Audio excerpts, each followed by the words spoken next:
After another blockbuster day of Trump confirmation hearings, Director of National Intelligence nominee Tulsi Gabbard and FBI Director, soon-to-be nominee Kash Patel, outlining how he'll fix the broken bureau and restore trust. The priority of the FBI, if I'm confirmed, will be to ensure that our communities are protected and safeguarded and our children have parks to play in and not needles to walk over. You said FBI agents were responsible for the violence on January 6th, and I quote you here, beyond a reasonable doubt. Is that what you said? That's completely incorrect, and I appreciate the opportunity to address that. I'll give you an opportunity in writing, but this is my time now. Have at it. Tell them you're proud of what you did, Mr. Patel. They're right there. They're guarding you today. Tell them how proud you are. That's an abject lie, and you know it. I've never, ever accepted violence against law enforcement. I've worked with these men and women, as you know, you my entire life. it. You think maybe you've made the right people mad? If you're not ticking off some people, you're not doing your job right. All right, Judge Janine Kash Patel had a very good hearing today. Yes. Do you expect him to be confirmed? I absolutely expect him to be confirmed. And I think it's a badge of honor to have Adam Schiff, who's been held in contempt of Congress and who said he had absolute proof of Russian collusion to be your enemy. But we need a radical to implement change in the FBI. I said this yesterday about RFK, and I believe it about Kash Patel. I think there needs to be a declassification office. I think it's a smart idea. I also think that this man has already proven through the Nunes memo and all the hogwash that the Democrats tried to sell to us about, the Russia collusion with Donald Trump. He was a Putin puppet and a Russian asset, and the Hillary-funded dossier that she used her campaign money to create a lie that they then, Jim Comey and his criminal gang, took to a FISA court so that they could spy on a citizen and on the incoming president of the United States. I mean, these people are disgusting, and they need the guy who knows how to investigate them. And this guy is the perfect guy. I want to say one more thing. I wasn't aware of the fact that the Biden administration told doctors, and this has to do with the RFK hearings, that they would not receive federal funding if they didn't give gender-affirming care.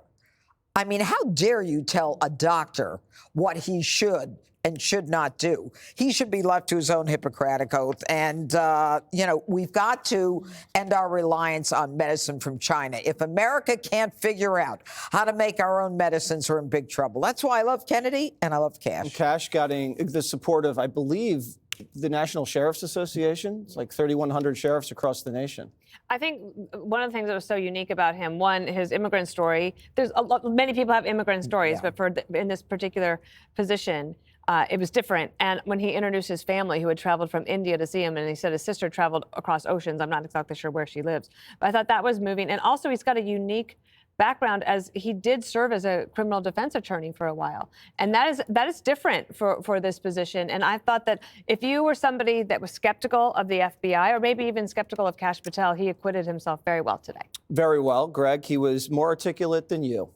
Oh, can you say that? I can. All right. I say that with confidence. I am so over the yes or no question thing. Have you noticed how many times they do this? Yes. Bernie did it all yesterday with RFK, about the onesies. Yes or no? Are you for the onesies? Yes or no? And then, Bennett did it with, I think it was Tulsi over Snowden. Is he a traitor? Yes or no? And then shifted it to Patel over fitness to serve. And it's like, it's such a grandstanding hack move, especially from Schiff, as you know, who was the corrupt congressman who targeted Kash to begin with. But it's designed to be a trap. It goes back to that prison of two ideas. They try to shoehorn you in to this framework where there's only two choices and you have to play along. But you don't have to play along. You can just say, do you have a smarter question? Do you have a smarter question? I'd love a smart question, because yes or no? It's like it's so stupid. It's so stupid. I love these hearings because I couldn't get anything exciting out of it today, which meant it was good.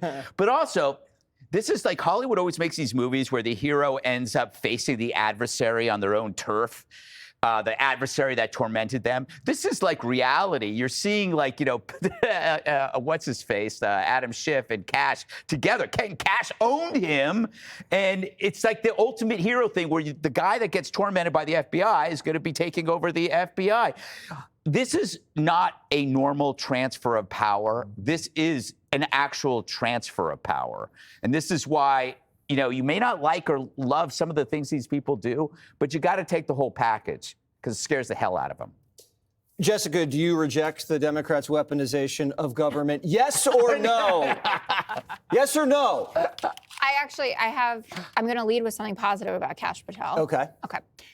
I thought that it was really, and it was, I believe, presented as a yes or no question about whether he thought that Donald Trump should have pardoned the January 6ers who attacked law enforcement. And he said no.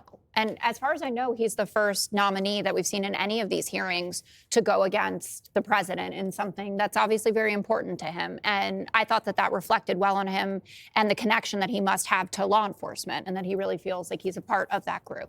So, but now I got bad stuff to say. Oh, okay, too bad we got to go to break. Coming up. He's kidding. No, the problem for a lot of these nominees is that they come from a world of going on podcasts and TV, et cetera, and they have said a lot of things. They have published books. They have been in conversation and in rooms with people of very important positions, and they've said a lot of wild stuff. And Kash, I thought, tried to maneuver around it. He said, oh, you're mischaracterizing this or that. Like, we all read his book. We know he has an enemies list. And his pivot to, well, I'm going to be busy going after criminals, so I won't have time to go after Bill Barr or people in the media. It's different than when he wrote in his book. But, when he says, I don't know who Stu Peters is, who's a white supremacist, he went on his podcast 8 times. I think one time, maybe, you blacked out that day. You go on 8 times, you probably know who that person is. He says, I'm not a QAnon guy. That's not true based on his past. Maybe he is reformed and he has seen the light. I don't know what the light is after Q. But that was problematic. I don't think that Tulsi Gabbard acquitted herself very well. I understand it's her principle to not say that Edward Snowden is a traitor, but conservative Republicans want to hear that as much as the Democrats do. She didn't do a good job backing off of her, the visit to see Assad and coming back and saying, I don't know if he actually did it. So I would expect that there are the votes that she wouldn't get through, Kash would get through, and RFK had another tough day. And Maggie Hassan was incredible, talking about her son who has cerebral palsy and the damage that he does by continuing to say things like vaccines cause autism. You still never answered yes or no. Do you reject the Democrat weaponization of government? If it had happened, I would have rejected it, but it didn't. Wrong answer. See? What were the odds that I was going to give you the right answer? You can't answer anything yes or no. Yes or no. Yes or no. She couldn't do it. Click here to subscribe to the Fox News YouTube page to catch our hottest interviews and most compelling analysis. You won't get it anywhere else.